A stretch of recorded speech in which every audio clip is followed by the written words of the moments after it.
So I'm just gonna start over here. So this is an LC circuit. So it's it's a very simple circuit. It's this is the L and this is the C. So the L is the universal. It's just the symbol we use for inductors, and the C is the symbol we use for capacitors. And so when you see this, what I want you to see is forget the L and forget the C.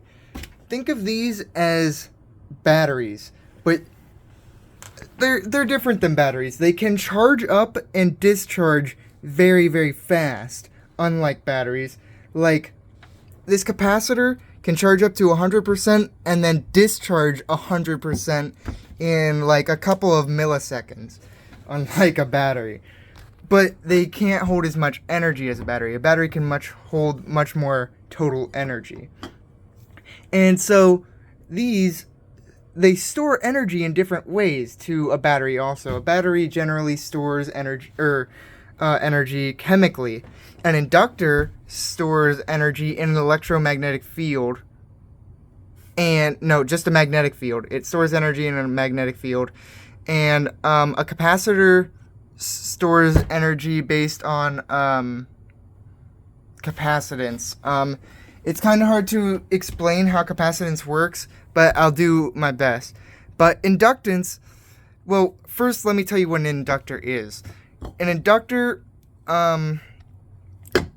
its capacity is measured in inductance, which the unit we use for that is henries. And so when, well, what an inductor is it's literally just a coil of wire. So you take a wire and you just wrap it in a coil a bunch of times. And so every turn of the coil of wire in an inductor, when electricity, well, actually, so when electricity is flowing, when charged particles are moving, they actually induce a magnetic field in the air. Although when in single wires like this, it's very, very small. But with every turn of the inductor, the magnetic field actually amplifies itself. It adds on top of each other for each turn. So the more turns you have, the more electricity you can store. And so when the electricity passes through the inductor, it builds up a magnetic field. And then as energy stops flowing through the inductor, the magnetic field collapses, and as it collapses, it sends electrons moving back through the circuit. Because when a magnetic field passes through a wire, it induces a current, and when a current passes through a coil, it induces a field. So that's how an inductor works. Capacitance is it's actually exactly what this circuit depiction is telling you. It's two electrodes that are separated by dielectric, or an insulator. So they're just two plates of conductive material that are super, super close. And so when they get super close like that, they form what's called a capacitance. And the electrons, so when you charge a capacitor, you will send electrons to one side, creating a negative charge, and you will create a deficit of electrons on the other side, creating a neutral or a positive charge. Either way, the negative side is attracted to the positive side, and the electrons hold themselves there because they're attracted to this deficit instead of just dispersing over the rest of the wire, and it holds energy. And so what happens is, depending is if you inject a little bit of what's it called?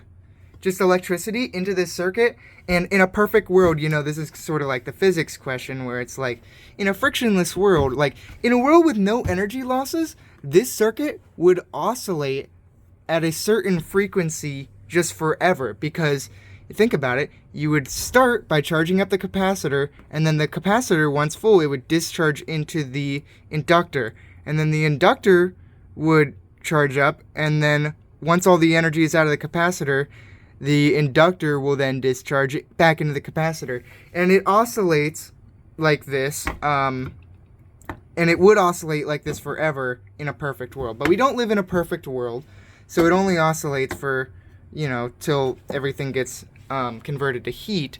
But what determines the frequency of that oscillation is actually the measure of the inductance and the capacitance. And I'll actually show you that formula right now. I believe I have it memorized off the top of my head. Okay, so I was totally wrong. I was way off on the formula. But the formula is 1 over 2 pi square root of L times C.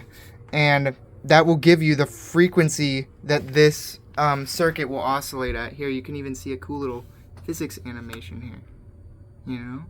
How cool is that? And look, so this is the magnetic field of the inductor, and then this is the charging of the plates of the capacitor.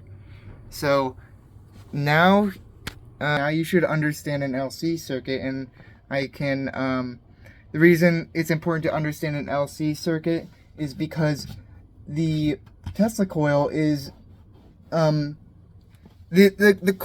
in a regular transformer there's just two L's, there's two inductors, and the first L would be the primary and the second L would be the secondary. But in a Tesla coil there is two tank circuits, there's two LC circuits, and so now I can continue to explain that. But I just didn't want to text all that because it's complicated in theory and it's easier with a circuit diagram.